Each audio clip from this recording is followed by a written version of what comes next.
Hello friend, my name is Basant Baret. I am a lead trainer fire and safety from JIPSA and welcome to our YouTube channel JIPSA Education and Training. Friend, आज हम बात करेंगे हमारे इस escape fold के बारे में, जानेंगे कि एक स्केप फोल्ड को किस तरीके से इरेक्ट किया जाता है और इरेक्शन करने से पहले जो एक रिस्पॉन्सिबिलिटी होती है सेफ्टी ऑफिसर की और हमारे जो कॉम्पिटेंट पर्सन होते हैं, जो हमारे स्केप फोल्डिंग इरेक्टर्स होते हैं, उनकी अपनी क्या क्या ड्यूटी होती है, उन सभी चीज़ों के बारे में हम इस वीडियो में बात करेंगे। फ्रेंड, अगर आप हमारे चैनल में फर्स्ट टाइम आए हैं और आपने अभी तक अगर हमारे चैनल को सब्सक्राइब नहीं किया है तो मैं आपसे रिक्वेस्ट करूंगा कि आप हमारे चैनल को सब्सक्राइब कर लें ताकि हमारे द्वारा बनाया जा रहा है सारे वीडियो की नोटिफिकेशन पाने के लिए और बेल आइकन को प्रेस कर दीजिए। फ्रेंड, यहाँ पे हम बात करेंगे स्केप फोल्ड के बारे में। सबसे पहले यहाँ पे हम बात करेंगे what is scaffold. Scaffold की अगर मैं बात करूँ फ्रेंड, तो स्केप फोल्ड एक टेम्पररी प्लेटफॉर्म होता है। जनरली इसका इस्तेमाल जब हम किसी वर्क एट हाइट पे जाने के लिए, काम करने के लिए जब हम जाते हैं, या फिर आप कह सकते हैं कि कोई ऐसे प्लेस में कोई काम हो रहा है जहां तक आप प्रॉपर नहीं पहुंच पा रहे हैं, आपके पास प्रॉपर एक्सेस नहीं हो पा रहा है, तब ऐसे कंडीशन में एक टेम्पररी प्लेटफॉर्म का इस्तेमाल किया जाता है जिसे हम क्या कहते हैं, स्केप फोल्ड कहते हैं। स्केप फोल्ड को बनाने के लिए एक हम जो फिक्स्ड स्ट्रक्चर होते हैं उसकी सपोर्ट में हम इसको तैयार करते हैं। स्केप फोल्ड के बारे में अगर हम बात करें फ्रेंड, तो एक स्केप फोल्ड को आप ग्राउंड लेवल से भी स्टार्ट कर सकते हैं और जो आपके ऊपर में जो एक फिक्स्ड स्ट्रक्चर होते हैं वहां से भी आप इस स्केप फोल्ड को तैयार कर सकते हैं।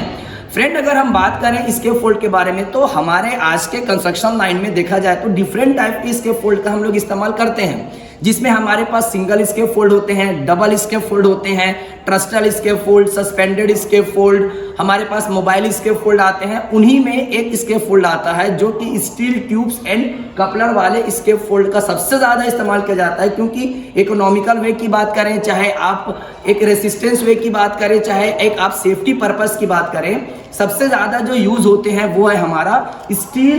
के जो हमारे पाइप और जो पोस्ट होते हैं। साथ ही साथ आप यहाँ पे देखेंगे बहुत सारे हमारे यहाँ पे कपलर और क्लैंप का इस्तेमाल किया जाता है। तो मोस्ट वाइडली यूज्ड होते हैं हमारे इंडस्ट्री में, स्पेशली हमारे कंस्ट्रक्शन साइट में। तो फ्रेंड, यहाँ पे हम बात करेंगे कि इस तरीके से स्केप फोल्डिंग को कैसे आप इरेक्ट कर सकते हैं एंड आपके जो एक रिस्पॉन्सिबल पर्सन हो सकते हैं, जिसमें एक क्वालिफाइड पर्सन आते हैं, एक कॉम्पिटेंट पर्सन आते हैं, तो उनकी क्या क्या ड्यूटी हो सकती है। तो फ्रेंड, चलिए जानते हैं यहाँ पे कि एक स्केप फोल्ड को इरेक्ट करने के लिए आपको कौन कौन से प्लानिंग करनी पड़ सकती है, आपको सेफ्टी पॉइंट ऑफ व्यू में क्या क्या चीज़ों को देखना हो सकता है। तो फ्रेंड, यहाँ पे सबसे पहले यहाँ पे हम बात करें एक स्केप फोल्ड को रेडी करने के लिए सबसे पहले आपको यहाँ पे सॉइल कंडीशन को चेकआउट करना चाहिए। लेकिन राइट नाउ अभी यहाँ पे अगर मैं बात करूँ तो हमारे यहाँ पे सॉइल टेस्टिंग की कंडीशन या स्टेबिलिटी को चेक करने की ज़रूरत नहीं है। क्यों ज़रूरत नहीं है फ्रेंड? क्योंकि यहाँ पे हमारा ये कम्प्लीटली PCC RCC हुआ हो, एक हमारा ये जो सरफेस है वो कम्प्लीटली अच्छे से बना हुआ है। तो यहाँ पे हमें किसी भी तरीके का सॉइल टेस्टिंग या फिर कह सकते हैं स्टेबिलिटी चेक करने की ज़रूरत नहीं है। बट हाँ फ्रेंड, अगर मैं आपको बताऊंगा कि अगर आप किसी कंस्ट्रक्शन साइट में काम कर रहे हैं जहाँ पे मिट्टी अप एंड डाउन है, तो ऐसे जगह में आपको क्या करना पड़ सकता है, पहले मिट्टी को क्या करना पड़ सकता है, सॉइल कंपैक्शन करना पड़ सकता है, उसको बैठाना पड़ सकता है, उसको मजबूती देनी पड़ सकती है, ताकि जब हम प्रॉपर तरीके से इस स्केप फोल्ड को खड़ा करें तो वो प्रॉपर तरीके से पोजिशन पे आ सके। इसके साथ ही साथ और बेटर वे में उसको मजबूती देने के लिए हम क्या करते हैं, जब हमें प्रॉपर एक सरफेस मिल जाता है उसके बाद हम एक बेस प्लेट का इस्तेमाल करते हैं। बट बेस प्लेट को इंस्टॉल करने से पहले हम क्या करते हैं, एक सील या सोल बोर्ड का इस्तेमाल करते हैं। जैसे फ्रेंड, यहाँ पे अगर आपको मैं बताऊं तो ये जो आप यहाँ पे देख रहे हैं ये है हमारा सील बोर्ड या सोल बोर्ड। आप इस तरीके के मेटल का भी इस्तेमाल कर सकते हैं, चाहे तो एक लकड़ी का भी इस्तेमाल कर सकते हैं, जिसकी अगर मैं थिकनेस की बात करूं, अगर उसके मैं विड्थ की बात करूं, तो थिकनेस में सबसे पहले वो 38 mm से लेके 50 mm की मोटाई के साथ आनी चाहिए आपका सील या सोल बोर्ड जो होता है। साथ ही साथ जो आपके सोल बोर्ड की अगर मैं डायामीटर की बात करूं तो वो आपका 300 mm × 300 के उस पे डायामीटर में आपका सोल बोर्ड जो है फ्रेंड वो होना चाहिए। अगेन हम उसके ऊपर में क्या करते हैं, फिर एक और प्लेट हम लगाते हैं। यहाँ पे भी आप देख सकते हैं, एक हमने सबसे पहले एक सील बोर्ड या सोल बोर्ड का इस्तेमाल किया है, उसके ऊपर में हमने क्या किया है, एक बेस प्लेट का इस्तेमाल किया है। ये जो बेस प्लेट होती है, अगेन इसकी मैं विड्थ की बात करूं और इसके डायामीटर, इसके थिकनेस की बात करूं, तो जैसे हमने सील या सोल बोर्ड को हमने यूज किया था 38 mm से लेके 50 mm के थिकनेस के साथ सेम वही बेस प्लेट का इस्तेमाल आप यहाँ पे कर सकते हैं। अगेन इसके अगर मैं डायामीटर की बात करूँ फ्रेंड, तो इसका डायामीटर जो है 150 इंटू 150, लाइक इसकी विड्थ भी हम ले सकते हैं 150 mm और इसकी लेंथ भी ले सकते हैं हम 150 mm। उसके बाद हम क्या कर सकते हैं, हमारे फैब्रिकेटर वेल्डर की मदद से हम इस बेस प्लेट पे एक हम क्या करेंगे, इस पाइप के अंदर यहाँ पे एक वेल्डिंग करेंगे, सरिया को हम वेल्डिंग करेंगे जो कम से कम 1 से 1.5 फीट वेल्डिंग होनी चाहिए। आप इसके लिए 24 mm, 26 mm, 28 mm की जो सरिया आती है मोटी सी, आप उस सरिया का इसमें फुल्ली वेल्डिंग कर सकते हैं। इस तरीके से आप अपना प्रॉपर बेस बना सकते हैं फ्रेंड। आगे हम बात करेंगे फ्रेंड, तो आपके पास कुछ इस तरीके के 48 mm का, 45 mm का, 50 mm का, जो 1 इंच 1.5 इंच की जो पाइप बोली जाती है, 2 इंच पाइप बोली जाती है, ऐसे पाइप का इस्तेमाल आप क्या कर सकते हैं, इसके फोल्डिंग पोस्ट के रूप में आप इसको यूज कर सकते हैं। यस फ्रेंड, अब हम इसके बात करते हैं कि जब हमारी प्लानिंग होनी चाहिए कि एक स्केप फोल्ड अगर मैं बना रहा हूँ तो वो स्केप फोल्ड किस कंडीशन पे बनाया जा रहा है, क्या वो लाइट वर्क के लिए बनाया जा रहा है, मीडियम ड्यूटी के लिए बनाया जा रहा है या हैवी ड्यूटी के लिए बनाया जा रहा है। तो ये डिपेंड करता है आपके, ये जो हमने पोस्ट वर्टिकल यहाँ पे खड़ा किया हुआ है, ये इसके ऊपर डिपेंड करता है कि 2 पोस्ट के बीच की जो दूरी होती है, अगर मैं बात करूं लेंथ वाइज, बे लेंथ की बात करूं और बे विड्थ की बात करूं, तो ये 2 चीजों पे डिपेंड करता है फ्रेंड। जब आप एक स्केप फोल्डिंग बनाने जा रहे हैं तो सबसे पहले अगर मैं बात करूं, अगर 2 पोस्ट के बीच की दूरी सपोज मैंने रखा है 1.5 मीटर, तो उसके अकॉर्डिंग से जो मेरा स्केप फोल्ड बनेगा फ्रेंड, वो मेरा हैवी ड्यूटी पे आएगा। सपोज अगर मैं इन 2 पोस्ट की दूरी अगर मैंने सपोज 2 मीटर रखी है, अगर मैंने इसको 2 मीटर पे लिया हुआ है, तो आपको इसमें वो मीडियम ड्यूटी के रेंज में आएगा, मतलब आप उसको मीडियम वेट में मीडियम ड्यूटी के वर्क के लिए यूज कर सकते हैं। वहीं पे अगर मैं 2 पोस्ट की दूरी को अगर मैं 3 मीटर में लेके चलता हूं तो वो मेरे लिए लाइट ड्यूटी वर्क आएगा। बट मजबूती के मामले में अगर मैं बोलूं तो सबसे ज्यादा हम जितना पास रखेंगे हमारे पोस्ट को, उतनी ज्यादा मजबूती हमारे स्केप फोल्ड को मिलती है फ्रेंड। अगेन फ्रेंड, हम बात करें कि एक स्केप फोल्डिंग को यूज करने के लिए और कौन कौन से चीजों को हमें ध्यान में रखना पड़ेगा, तो इंडस्ट्री में सबसे ज्यादा हम लोग क्लैंप का इस्तेमाल करते हैं। यहाँ पे आप देख सकते हैं बहुत सारे हमने क्लैंप का इस्तेमाल किया है। आपके पास प्लानिंग वे में आपके पास राइट एंगल कपलर्स होने चाहिए, कपलर और क्लैंप एक ही होता है फ्रेंड, तो आपके पास कुछ राइट एंगल कपलर होने चाहिए, आपके पास स्वीवेल कपलर होने चाहिए। अगर तो पाइप को अगर आपको वर्टिकल फॉर्म पे अगर ज्वाइंट करना है तो फ्रेंड उसके लिए आपके पास स्लीव कपलर होने चाहिए। अगर मैं बात करूं हमारे ये जो प्लेन आप देख रहे हैं, इस प्लेन को जैसे अभी मैंने राइट नाउ मैंने एक नारियल की रस्सी से बांध के रखा हुआ है, हालांकि ये इंडस्ट्री में सही नहीं होता है,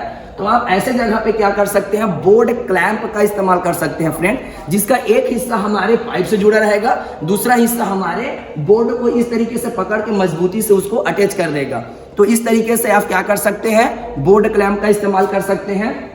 साथ ही साथ आपके जो गार्ड रेल है, आपके जो गार्ड रेल यहाँ पे जो आप लगाएंगे अभी, वो कम से कम आपका 150 mm का होना चाहिए। तो ये सारे मटेरियल आपके पास पहले प्लानिंग में होनी चाहिए। इसके साथ ही साथ जो पोस्ट हम खड़ा करेंगे उसको वर्टिकल फॉर्म में देखने के लिए कि वो कंप्लीटली 90 डिग्री पे वो पोस्ट हुआ है कि नहीं हुआ है, इसके लिए आपके पास एक स्पिरिट लेवल होना चाहिए। ये सारी चीज़ों की प्लानिंग होने के बाद ही आप एक स्केप फोल्ड को रेडी करेंगे। साथ ही साथ फ्रेंड, अगली प्लानिंग जो हमारी होती है एक स्केप फोल्ड को रेडी करने के लिए, या तो आप एक परमानेंट जो एक हमारा प्री स्ट्रक्चर्स पहले से हमारे पास एल्युमिनियम लैडर हो सकता है वो इस्तेमाल पे लाइए, या तो फिर आप जिस पाइप को आप यूज कर रहे हैं उस पाइप के माध्यम से भी आप लैडर का रूप दे सकते हैं, मतलब आपको प्रॉपर एक्सेस करने के लिए। लेकिन सबसे ज्यादा अच्छा होगा अगर आप ग्राउंड फ्लोर पे अगर आप बना रहे हैं स्केप फोल्डिंग, तब आप वहाँ पे प्री स्ट्रक्चर्स जो हमारे लैडर होते हैं आप उनका इस्तेमाल कर सकते हैं। लेकिन जब हम किसी प्लांट के ऊपर में जब हम बनाते हैं स्केप फोल्ड को, तो वहाँ तक हम लैडर को नहीं ले जा सकते। तो ऐसे में हम क्या कर सकते हैं, जिस पोस्ट का इस्तेमाल आप स्केप फोल्ड बनाने के लिए करते हैं उसी पाइप को ही आप पास में रंग के एक रंग्स का रूप दे सकते हैं और उसी को आप एक स्केप फोल्ड का रूप दे सकते हैं। जैसे इस स्केप फोल्ड में आप देख रहे हैं, मैंने इस स्केप फोल्ड में अभी मैंने क्या किया, proper base plate, sole board, seal board का मैंने इस्तेमाल किया, मैंने कुछ राइट एंगल कपलर क्लैंप का इस्तेमाल किया है, कुछ मैंने स्वीवेल कपलर का इस्तेमाल किया है, और ये जो आप देख रहे हैं इसे हम लोग कहते हैं बेस लाइन कहते हैं, जो यहाँ से हॉरिजॉन्टल वे पे मैंने यहाँ पे यूज किया हुआ है ताकि मैं पूरे मेरे इस स्केप फोल्ड के बेस को मजबूत कर सकूं। तो मैंने इसमें पहले बेस लाइन दिया हुआ है जो लगभग आप 1 फीट तक ले जा सकते हैं आप अपने ग्राउंड सरफेस से। आगे फ्रेंड यहाँ पे मैंने इसको कंप्लीटली सपोर्ट देने के लिए मैंने इसमें कुछ ब्रेसिंग का इस्तेमाल किया फ्रेंड। कुछ ब्रेसिंग में जैसे आप जो फ्रंट में आप देख रहे हैं, इस ब्रेसिंग को हम लोग कहते हैं लॉन्गिट्यूडनल ब्रेसिंग, और जो यहाँ पे साइड में आप जो ब्रेसिंग देख रहे हैं इसको हम लोग बोलते हैं ट्रांसवर्स ब्रेसिंग कहते हैं। तो इस तरीके से आप इसको अल्टरनेट वे में तैयार कर सकते हैं और आपका एक स्केप फोल्ड बहुत मजबूती में तैयार हो सकता है। यस फ्रेंड, आगे हम बात करेंगे कि जो हमारा प्लेटफॉर्म जो तैयार होने जा रहा है उसके लिए प्रॉपर आपको बियरर पाइप, एक इसी पाइप का इस्तेमाल आप करेंगे बियरर के रूप में, जो आपके पूरे प्लान को, आपके पूरे जो प्लेटफॉर्म को पूरी तरीके से सपोर्ट देगा। तो इसके लिए आप क्या करेंगे, आप एक तरीके के बियरर का इस्तेमाल करेंगे जो एक प्रॉपर लेवल पे होना चाहिए। प्रॉपर लेवल पे होने के साथ साथ आप जिस प्लेन को वहाँ पे लगाएंगे वो प्रॉपर तरीके से फिक्स्ड होना चाहिए। तो इस तरीके से आपके जो भी वर्कर हैं जो इंडस्ट्री में काम कर रहे हैं वो प्रॉपर तरीके से इसके फोल्ड पे आराम से बैठ के कुछ मटेरियल के साथ वो उसमें काम कर सकते हैं। यस फ्रेंड, अब हम आगे बात करेंगे इस स्केप फोल्ड के प्रॉपर चारों तरफ के गार्ड रेल की बात करें तो आप यहाँ पे देख सकते हैं, यहाँ पे हमने एक टो बोर्ड के रूप में एक पाइप को लगाया है। ये जो टो बोर्ड आप इंडस्ट्री में यूज करेंगे वो कम से कम आपका 150 mm की विड्थ होनी चाहिए, उसके अकॉर्डिंगली ही आप इसमें टो बोर्ड का इस्तेमाल करेंगे। उसके बाद अगर फ्रेंड हम अगर आगे बात करें तो इसके सबसे टॉप में आप जो देख रहे हैं उसको हम लोग टॉप रेल कहते हैं, क्योंकि उसको कार्य के दौरान हाथ से पकड़ते हैं तो उसको आप हैंड रेल भी कह सकते हैं। यस फ्रेंड, और जो हमारे टो बोर्ड और जो हमारे टॉप रेल के जो बीच में एक पाइप जो लगाई जाती है उसे हम लोग मिड रेल कहते हैं। तो इस तरीके से प्रॉपर आपका एक स्केप फोल्ड को आप रेडी कर सकते हैं और सेफ एंड सिक्योर तरीके से अपने वर्क प्लेस में आप किसी भी वर्क एट हाइट में जाके काम को कर सकते हैं। क्योंकि फ्रेंड हमने इस स्केप फोल्ड को एक टेम्पररी टाइमिंग के लिए बनाया हुआ है, तो आपका जो सेफ्टी बेल्ट है, जब आप सेफ्टी बेल्ट पहन के जब आप इस स्केप फोल्ड पे जाएंगे तब आपका सेफ्टी बेल्ट का जो एंकर पॉइंट है वो इस स्केप फोल्ड के किसी भी स्ट्रक्चर्स पे नहीं एंकर किया जाएगा, क्योंकि ये हमारा टेम्पररी स्ट्रक्चर है। तो ऐसे टाइम पे आप क्या करेंगे, किसी फिक्स्ड स्ट्रक्चर से आप एक लाइफ लाइन का इस्तेमाल करेंगे। लाइफ लाइन के लिए आप तो 8 mm का वायर रोड का इस्तेमाल कर सकते हैं या फिर 14 से 16 mm के जो हमारे वायर्स आते हैं, लाइक जो रोप आते हैं, पीपी रोप आते हैं, पॉलीमाइड प्रोपिलीन रोप जो आते हैं, आप उनका इस्तेमाल कर सकते हैं। और इस तरीके से आप अपना एक सेफ एंड सिक्योर्ड लैडर के साथ साथ आप अपने स्केप फोल्ड को तैयार कर सकते हैं। और जब ये प्रॉपर तरीके से इंस्पेक्शन पे आ जाए, हमारा ये पूरी तरीके से इंस्पेक्शन हो जाएगा, तो आप इसमें जो सबसे पहले तो इसमें हम रेड टैग लगाएंगे जब ये अंडर कंस्ट्रक्शन पे रहेगा, और बिफोर द इंस्पेक्शन इसमें हम येलो कलर का टैग लगाएंगे। आफ्टर कंफर्मेशन जब हम पूरी तरीके से इसको चेकआउट इंस्पेक्शन कर लेंगे तब हम इसमें ग्रीन टैग लगाएंगे। फ्रेंड, ग्रीन का मतलब सेफ फॉर यूज। अब ये जो हमारा स्केप फोल्ड है अब वो यूज करने के तैयार हो चुका है, अब इसको हम प्रॉपर यूज कर सकते हैं फ्रेंड। तो फ्रेंड, इस तरीके की कुछ रिस्पॉन्सिबिलिटी होती है, जो भी हमारे कॉम्पिटेंट पर्सन है, जो भी हमारे क्वालिफाइड पर्सन है और जो भी हमारे स्केप फोल्ड इरेक्टर्स हैं, उन सभी को ये सारी बातें ध्यान में रखनी चाहिए। इस तरीके से हम किसी भी कार्य क्षेत्र में सही तरीके से एक स्केप फोल्ड को बना सकते हैं। आई होप फ्रेंड आपको हमारा यह वीडियो पसंद आया होगा।